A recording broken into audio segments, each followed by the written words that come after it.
Hey everybody, it's Christine Garvin and welcome to another episode of Hormonally Speaking. Today I'm here with an incredible woman that I was lucky enough to meet in the recent apprenticeship that I did with Nicole Jardim, and her name is Vashti Kanahele, and she is an incredible woman, and I'm so excited to talk to her today. Some of the things that you might want to know about her is that she's a certified integrative women's health coach, a hormone specialist, and environmental toxin educator, which is so cool. We're definitely going to jump into that particular area with her today. In her practice, she supports women in hormone imbalance, perimenopause, chronic diseases like Lyme, and breast implant illness, which is, really, really important in this day and age. A lot of that is going around. She holds a master's degree in health science and is a certified women's health coach. And she's earned certificates in the IWHI Hormones 101, Functional Nutrition Lab Digestive Intensive, a certificate in environmental health from Lara Adler, and Nicole Jardim's Fix Your Period Apprenticeship. So welcome, Vashti. I'm so glad that you're here today with us. And I'm excited to jump into this interview with you. And really, I want to start with your story, because I think it's a pretty amazing, incredible one. So do you want to tell us a little bit about your trials with chronic illness? Sure. First of all, thank you, Christine. Thanks so much for having me on today. It's so fun to be here with you. Yay. I'm also very glad we met in Nicole's apprenticeship. Where to start? I don't know. It's really like 2015, I guess, is where we would go back to the beginning of sort of my journey with chronic illness. I had been feeling not great for a little while, and I should preface this by the fact that I had just had a baby. So I wasn't sure, really, if it was, new mom stuff and I was just really tired, or if there was something else going on.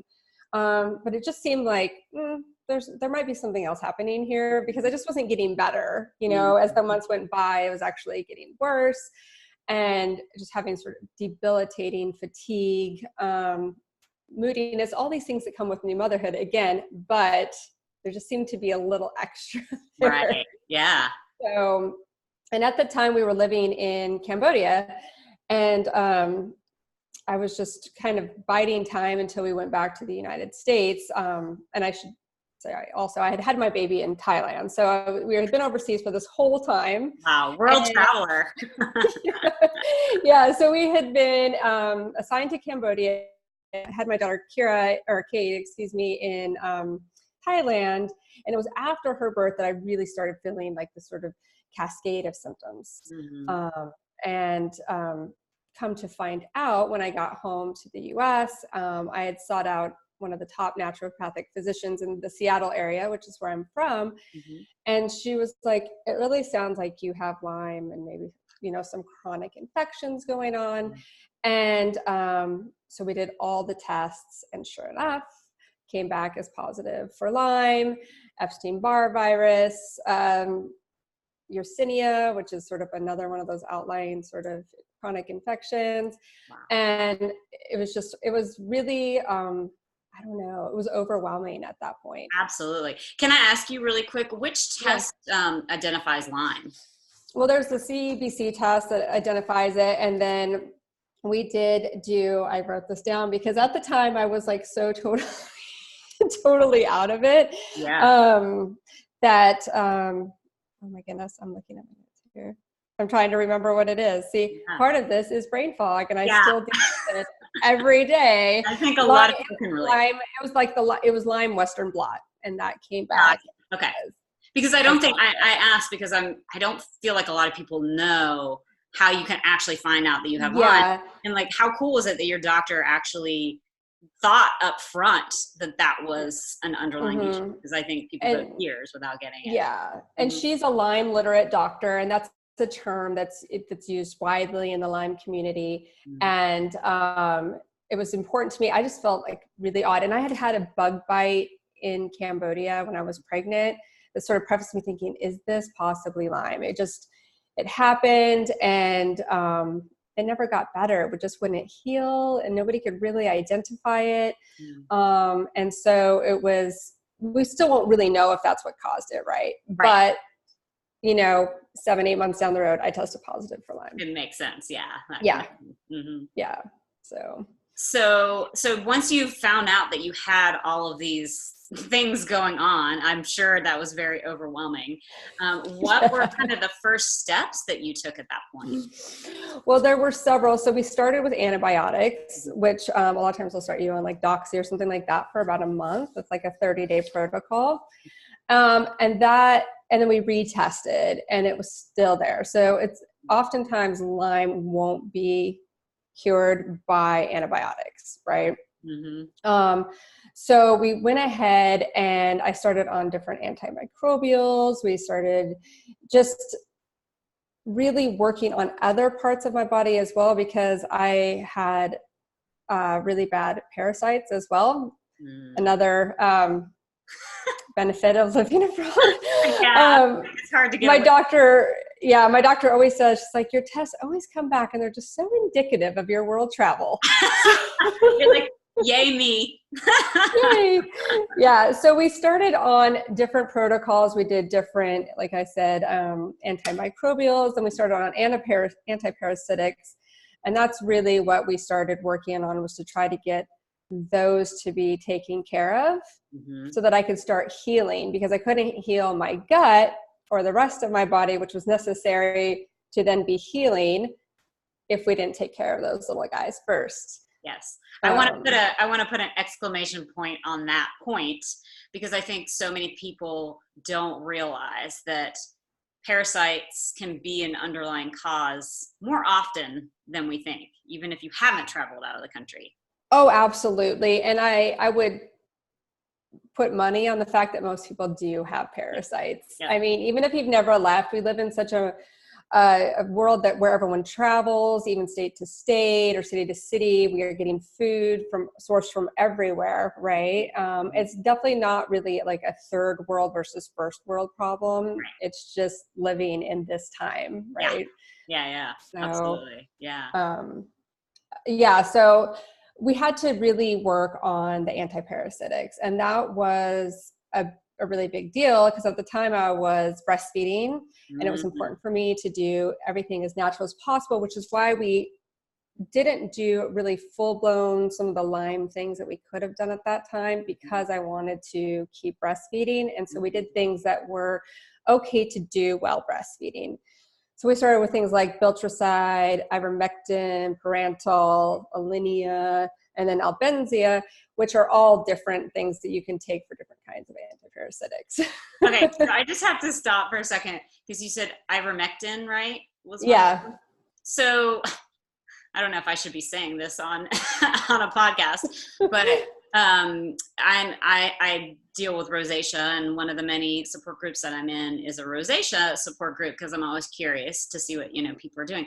And people use topical ivermectin, which is usually for horses. Yeah. Like, I guess to kill parasites on horses. Yeah. They'll use it topically. And I would never recommend this, obviously, but it helps a lot of people with their rosacea, which is fascinating, but anyway. That's very interesting. Well, we could have a whole conversation around that. We don't need to go all down because I was going to get a rabbit hole there. No, bring it back. I was like, sorry, I can be tangential like that. But anyway, so you're taking all these different things. Yeah. And if you're it's very important to do a binder with those, because like the die-off symptoms are no joke. And was my issue. Is like the die-off was so crazy. And the Lyme goes into my joints as well. So then I get really inflamed joints. They flare up. It's very, very painful. Like, they actually were wondering if I had rheumatoid arthritis, because it was just like that kind of pain. But then when you're on antiparasitics, you're getting die-off, right? And that can go into your joints, and everything hurts and all of that. So it was really, it was a bit trying, because my husband traveled a lot. So we went to Seattle, but then we moved to Texas, and I didn't know a soul. And my husband left the day after we signed on our house, and he was gone for a while. And so I was like with the baby, with my toddler, and I had these huge inflamed joints and I could hardly walk. And at one point I had to call my new neighbor and be like, can you take me to the doctor? Because like, I can't walk. So, and Texas doesn't really have a thriving naturopathic community just because of their laws. I mean, there's some really great doctors there that have then gone and done like functional medicine. So they're in that sort of that group, like, but anyway, long story short, I found this clinic that did ozone therapy and that really, really helped. And ever since then, I was very skeptical because like they can't live in that environment. Right. And so it hurt, and then it didn't really hurt, but you know, at first it was like, I don't know if this is going to work, but it worked. So ever since then, ozone has been one of the primary treatments that we use for Lyme. Nice. As well at that time, EBV and parasites. Gotcha. You're like all the things. How long did it take for you to do ozone therapy before you started feeling better? Well, in the beginning, because we were doing such heavy protocols for parasites, it was a few times. I want to say 3 or 4 times going. Like my knees were literally like this. And then they would like shrink down enough, and then I would have to go back again. And they would just do all these like little injections of it. It's fascinating science. But so that really helped at that time. And I'm just trying to think, we just really continued cycling on and cycling off the parasites, and then doing like Alenza testing, which is another one of the tests that you can do. So like 6 months later, we did that to see how the die-off had gone, what I was doing. And then every once in a while, I mean, it's targeted, but I would go back on one of them and, you know, just do it, because it's something like I have my family do antiparasitic protocols because we, not just because we live abroad, but a large portion, we live in Nigeria. So just by nature, it's a good thing to do. And it's such different, even just different bacteria, right? Than what we have. Yeah, for sure. I mean, that's part of the thing with going into other countries, right? Bacteria is like, we do our own thing here. Right. And then once you're here, you're fine. It's just like initially. So just really cycling on and off those, and then doing antimicrobial treatments as well. I was looking back at my notes today from my doctor. I was like, okay, this was very intense, like 18 months of time there. Okay. So that's good to know, because I think a lot of people want to know, like, okay, if I do have really bad Lyme, which there's usually co-infections, right? I mean, for the most part, very few people just have straight Lyme. Right. You know, how long does it take to actually get to a place where you're feeling more steady, you know? And and some people's Lyme will go away. Like mine became chronic, right? Gotcha. Due to, I believe, really other infections like EBV and the parasites. It just made it harder to heal. Some people do, but I think we're seeing more and more that people aren't necessarily getting better off of a round of antibiotics. You know, I think everyone's healing journey is different, but just like with everything, it took you a little while to get sick or you saw it, it's going to take you a little while to get better. Absolutely. So you would really recommend to people that have Lyme to do the ozone therapy? Yeah, there's a few different things that you could do. I found great success with the ozone therapy, and it is sometimes more available in places that don't have other things. You can find ozone therapy. There were, we did the glutathione IVs. I did a lot of IV therapy. The doctor I see believes very much in the IV therapies for EBV and Lyme. And so, we did glutathione. I'm just going to look here because so it's UBI, ozone IV. So you can do the ozone injections or via IV. Then you can do IVs like arginine, artesunate, vitamin C. That's going to help you, heal. The glutathione to open up your detox pathways. We would do sort of those different IVs, and I would go every other day or every couple days and do different ones. Yeah. Wow. You had such a load. I mean, taking care of kids while your husband's gone and going through all that pain and then doing all the things too. I mean, wow. Yeah. And then last year I actually flew home by myself and had some more of like therapy done, where it's just literally my best friend driving me to the doctor every day for about a month. We would go down 2 to 3 times a week, and I would have different therapies done to just really try to hit it.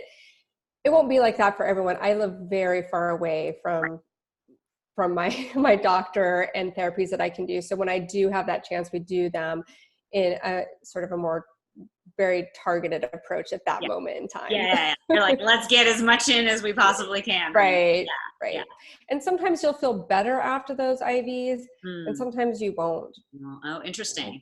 That's good to know too, because I think people are going to go in thinking, okay, I'm automatically going to feel better, but they need to understand that sometimes it takes some time. Yeah. Another thing that I don't think people knew a lot about is ozone vaginal insufflation. So okay. Now tell me about this. I don't know about this. It was really interesting. So it's like ozone basically in a bag that's to like almost like an IV bag, but then you insert it vaginally, and then you just slowly release it over X amount of minutes, and the ozone travels up through your body. So would that also be good for like Candida? Like it. Yeah, I'm curious, especially if you're going in that area, you have yeast infection. Yeah, exactly. Go away. I'm sure it would be. Yeah, fascinating. So what kind of clinic like that? I mean, I'm guessing it's not allopathic clinic. It's like, is it naturopath? Right. Or this was at my doctor's office in Seattle, so she's a naturopath. Yeah. Naturopath, yeah. Do you know of other practitioners that employ that? Or, I mean, like we have a place here called Hydrate Medical, and they do all the IV stuff. Definitely glutathione and vitamin C and all of that, but I can't imagine them offering like this vaginal thing. Yeah, I think that's pretty, I don't know if specialized, but it's, it's not everywhere. Because I bet everyone listen to this and be like, I want to do that. That's what I was wondering. Yeah. We also did ozone in my face, which was really interesting.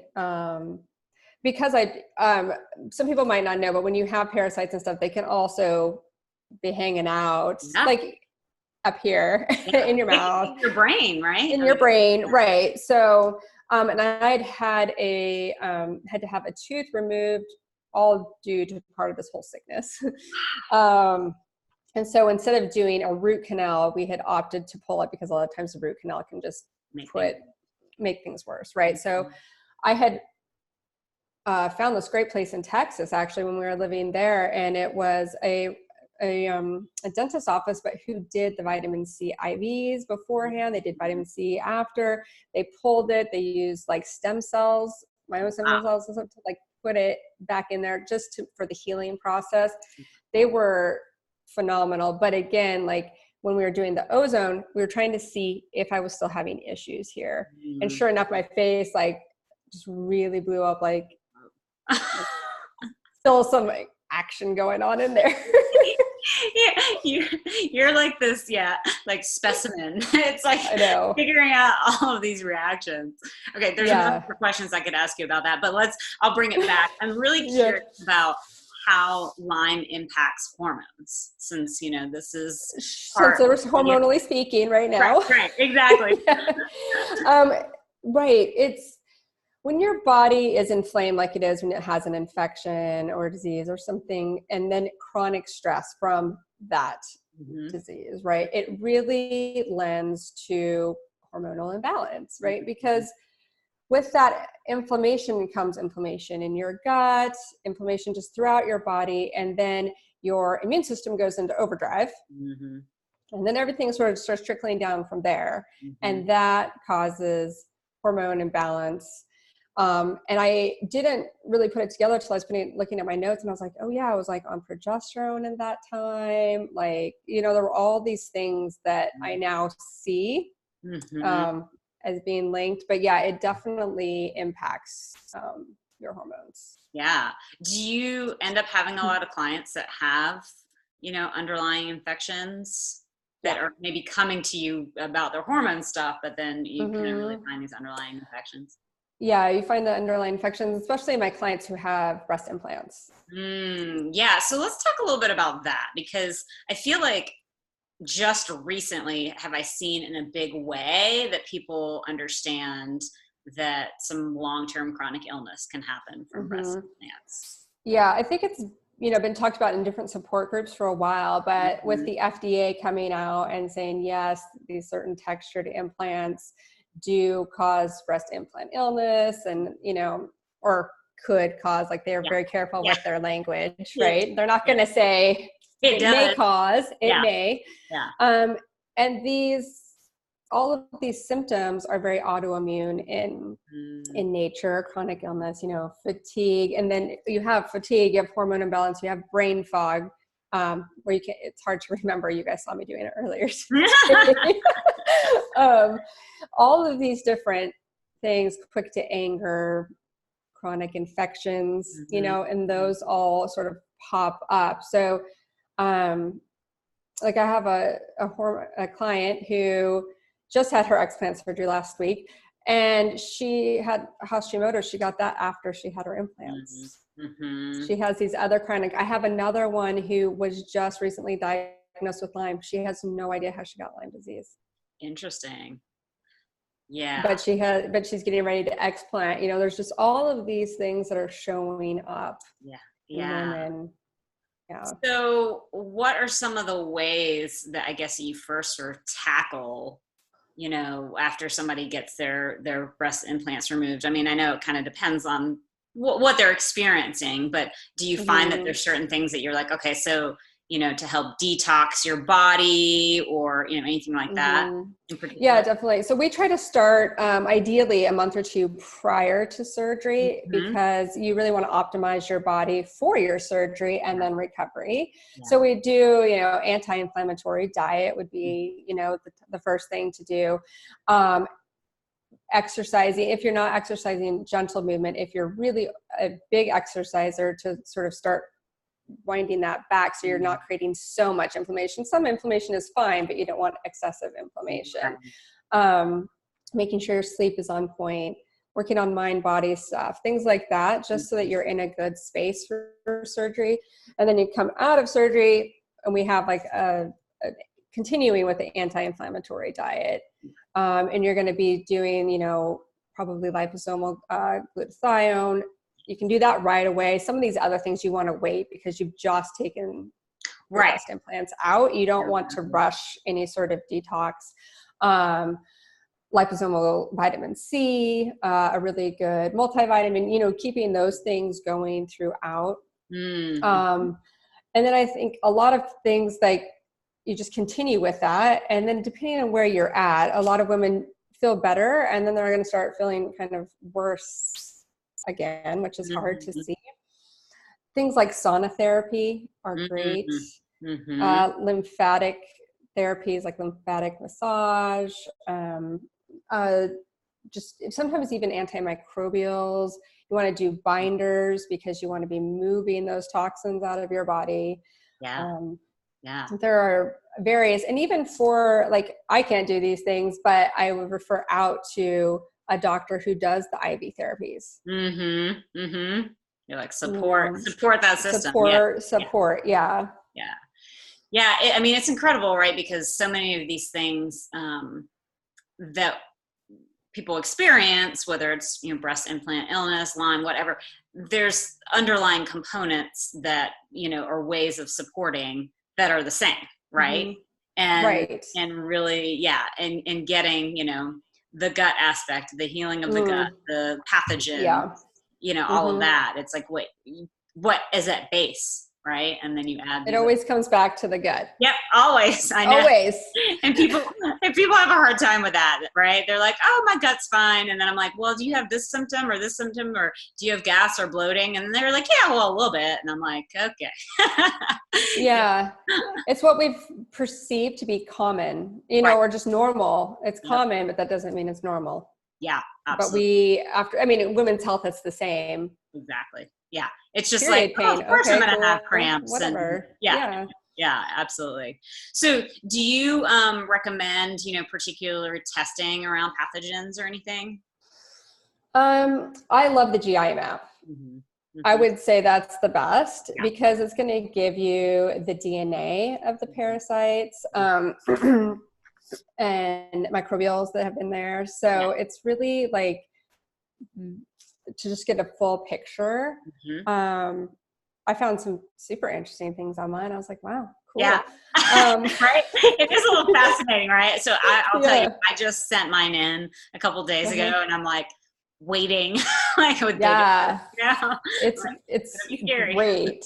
Yeah. And I just like that. And you can see, I think, what was there as well, because the DNA is still there. So I think it provides, as a health coach, and then if you're also getting support from other practitioners, it can give them a really targeted way to approach it.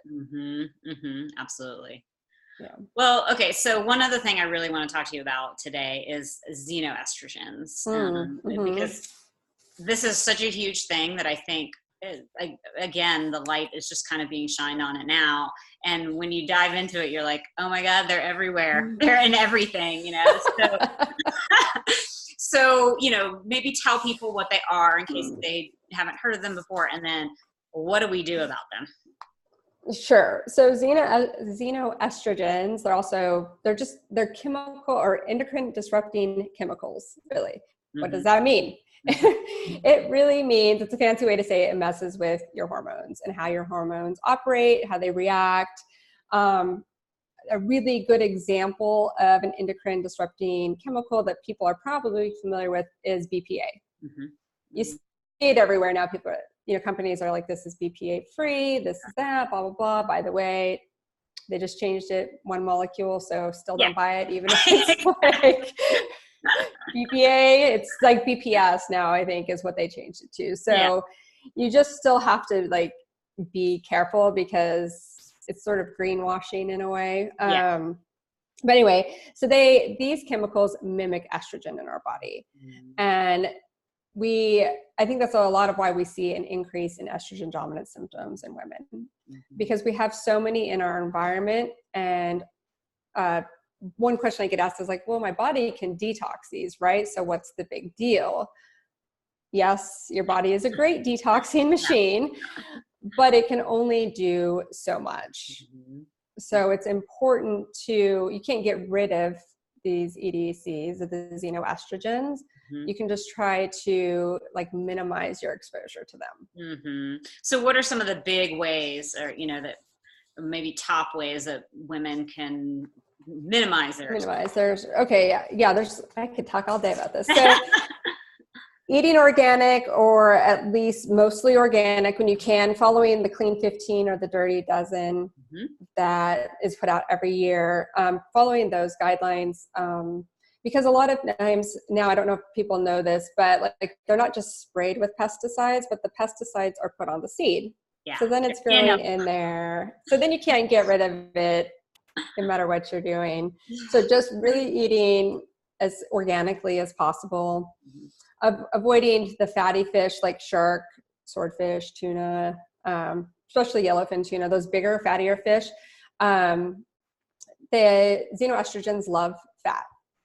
And they just get in there and they just stay in there, and they don't disappear. They're just they accumulate. And so it's important to eat things like jackfin tuna if you're going to. Those are the smaller tuna, because the bigger you are on the food chain, like us, right? The more you're going to have these toxins accumulated in you. So it's really important to do that. Switch to natural cleaning products, Dr. Bronner's, things like that. There's a lot of really good ones out there now. More and more, you can find better products. Getting reversible osmosis, reverse osmosis in your house for water. Brita doesn't really cut it. You need something a little bit better than that. But for water filters, I would say have your water checked in your area. And then you can go on and do different research because everyone's water is different, and what different water filters do is different by company. Right. Brand. And one of the things I like to point out to people, because I think they don't think about it as much, if you can't do a whole house filter, right, and you just do either reverse osmosis that you go pick up from Whole Foods, or you get a filter for your kitchen sink, people forget about showers, and the fact that we absorb so much from our shower, right, in our skin. Absolutely. Like one thing I do, if you have kids, it's like, and they're taking baths, they often have a lot of chlorine in the water. And so you can get the little vitamin C tablets that people can put in their jacuzzi tubs. And I just plop one of those in, plus have the water filter. And then I feel like we're you're doing a little bit safer.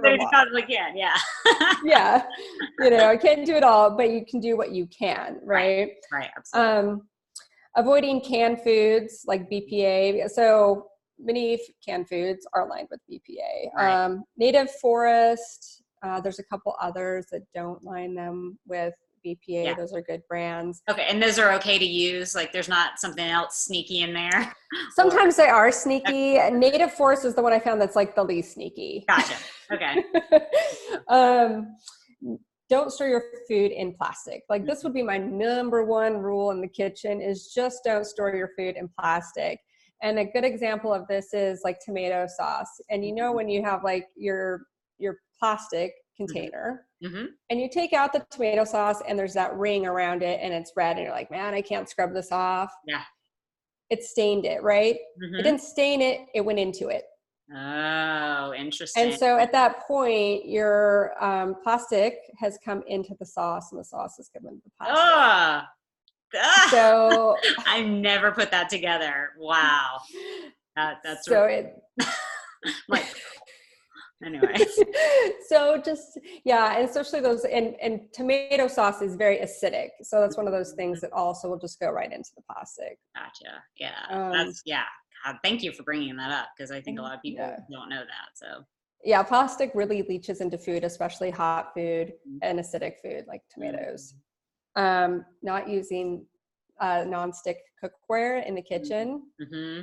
So you have a recommendation of what cookware people should? I know cast iron is good, but cast iron is great. I use Lodge, which is one of my favorites, and it's not super expensive. Some of them can be, like Le Creuset is more expensive, and you have to be careful with some of their enameled, because sometimes I'll put the nonstick on there. Okay. But Le Creuset, Lodge, there's a few other. If you're using like stainless steel to heat, you just have to be careful that it's like a good quality. I don't know. I use my I don't know. I use those two the most. Okay. Well, that's good, because having, brand recommendations, I think is really cool, because that, I mean, there's a lot of greenwashing that's going on with cooking stuff now, like you go to Ross and it's like, this is, a green pan or whatever, and it's still not what have you. And they're not really. Another thing in the kitchen is moving away from keeping things like your produce in plastic. So like another brand I like is Earth Junkie. It's organic cotton bags that you can keep things in. And I find that they actually keep better and longer than if you had them in a Ziploc. Nice. Yeah. That's awesome. Yeah, it's great. And they have mesh ones that are like, they look like mesh, but they're organic cotton. And then they have ones that are fully covered. So those are all great options. Silicone, like I can put grapes in a silicone container and close it instead of like putting it in plastic. Oh, yeah. Where are these things that people, can get on Amazon, or do you have them on your website? Okay. Yeah. Also on my website, I wrote a blog post, I believe, about all of these things Okay. a while back. So you can find all my recommendations there too. Perfect. And for like DIY products for cleaning and stuff. Yeah, like that. great. Okay, well, I'll find that blog post and I'll put it in the notes. Yeah, show so people I can send it to you. access. Yeah. Okay. Yeah, that'd be great. Okay. Yeah. So yeah. And then another big one for women is feminine hygiene products. Mm-hmm. Like Mm-hmm. all the things that are in tampons, like chlorine and other stuff, that's not good, especially to have in a really right there moist environment. I hate that word, but I said it on a podcast. You help yourself. It needed to be said.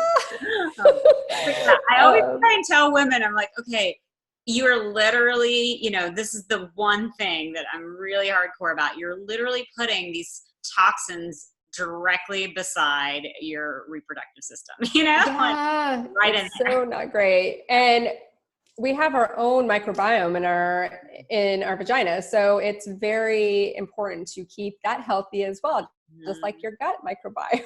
Yeah, absolutely. So it's really important. And so for those, I love like Cora is one brand I like and recommend.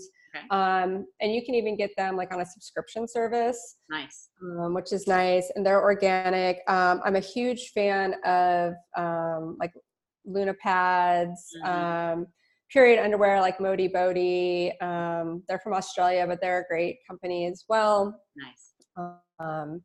Cups. There's just so many different products out there. I also wrote a blog post about that. So there we go. Yeah. So those are, women, we really tend to put like well over 200 chemicals on our bodies before we leave the house. Very few of which have been tested for safety. Yeah. So when talking about personal care products, it's like getting rid of things that have fragrance in them. Just if it says perfume or fragrance, you got to get rid of it. Yep. Done. Yeah. So there's some good companies out there. I'm a big fan of Beauty Counter. There's a few things in there that aren't super great all the time, but it's hard to find things that you like. I find in personal care products, it's really challenging. It's taken me years. Yeah. And many, many tries. Yeah. So finding what works for you, and that's, really what you can do. Right. I know it is a tough thing sometimes because I think, like women will say to me, well, I've tried these natural products and they don't work as well, and it is a trial and error situation a lot, Yeah. Different things are going to work for different people. And then there are going to be some things out there that just don't work as well. And sort of like shifting expectations around some of it too. Right. It's like, that laundry detergent may not clean your clothes like to the crazy degree that like Tide does, but right. I mean, chemicals are powerful. That's part of why it does. Yes. Yeah. And like I said earlier, there's just so many products to choose from. It's not even like 5 or 10 years ago. There's just so many. So just trying different ones, and not everything is exorbitantly expensive anymore. Right. Which is good. Yeah. More accessible. Yeah. For sure. Yeah. It's crazy. Yeah. It is fascinating to me because I get asked the question so often, like, why are people more sick now? And it's like, this is a big reason why. I mean, bodies have to contend with how many gazillion, chemicals a day, really, on top of what we're, other things that we have to deal with, what we're drinking, caffeine, alcohol, etc. Right. Prescription meds. Yeah. All of that. Yeah. All of it.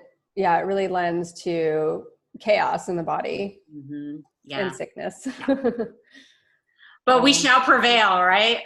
That's right. And I think, we are too. There's there's a movement towards that. It's, that holistic movement to really encompass all parts of ourselves and what we're doing. I mean, and hopefully saving the planet. Yeah, right. Really. We got to do that. Yeah, exactly. Well, I mean, I think you're an amazing example of, putting in the work and reclaiming your health, right? Yeah. Thank you. And not to say that you don't have to continue to do things, because I think sometimes people get in that mindset. I think we've all been there, right? Because we've been used to that idea of like, you take some pills and it'll make it go away. And even though that's not even true, because people take pills for the rest of their life, or they take pills and it makes other things come up. But I think people have to understand, like, it is an ongoing process, but you can feel tremendously better. Right. Oh yes. Now from when 2015, I'm like a different person. And sure, I have setbacks, Yeah, it just happens. Yeah, there are certain things that trigger me. Living in Lagos, it's very chemically heavy here, I guess is a good way to say it. A bit toxic. Just, it's the nature. It's a mega city. You have bad air quality. Right. There's a lot of things that trigger my health here. Yeah. But again, you can feel tremendously better, like you said. Yeah. And I don't ever want to go back there. Oh, I can imagine. Well, and the fact that you can actually feel better, living in a city says something too. Yeah. So, absolutely. Yeah, and I think it's really important for people to know too, like, about ongoing work. Again, we go back to the gut, that you have to continually work to maintain that. Yep, exactly. It's not a one thing. I know. Yeah. The thing I always try and tell people around any of this stuff is like, you can't expect to go to the gym once and build up your muscle and it stay like that for the rest of your life, as much as we would like that, and it's the same thing with all of this stuff, with gut health, with everything else, it's a continual process. So yeah. And one point on the environmental toxins, it can be super overwhelming. And what I always work with my clients is you can't control it all. Right. You cannot get rid of them. They're going to be there. Do what you can. And like Lara Adler says, like, little steps lead to big outcomes. Yeah. Right. Yeah. So, and it will take a while. Yeah. You can't just go, nobody can go just get rid of everything. Exactly. Yeah. Yeah. So to just not get overwhelmed with it and do what you can. Yeah, absolutely. Absolutely. Yeah. Well, there's a million more things I could ask you. We're running low on time. So tell people where they can contact you. And do you work with clients internationally, I take it? Yeah. I have clients, several different continents, all over the world. And so you can find me, my website is greenpapayahealth.com. And I'm pretty active on Instagram as well. And that's at greenpapayahealth.com. Okay, great. And so people can find your contact information in both those places. Yeah. Follow her there. And she's got such an incredible story, as you have learned. And I really, really appreciate you sharing all this information today with the listeners, because I think there were so many good nuggets in there that people just don't know, and things that can really help them on their journey, because so many of us are looking for the things that are really going to help and not just, stay stagnant. So I appreciate your time. Yeah, you're welcome. Thank you so much for having me on. Absolutely. All right, guys, I will see you soon. Have a great one. Bye.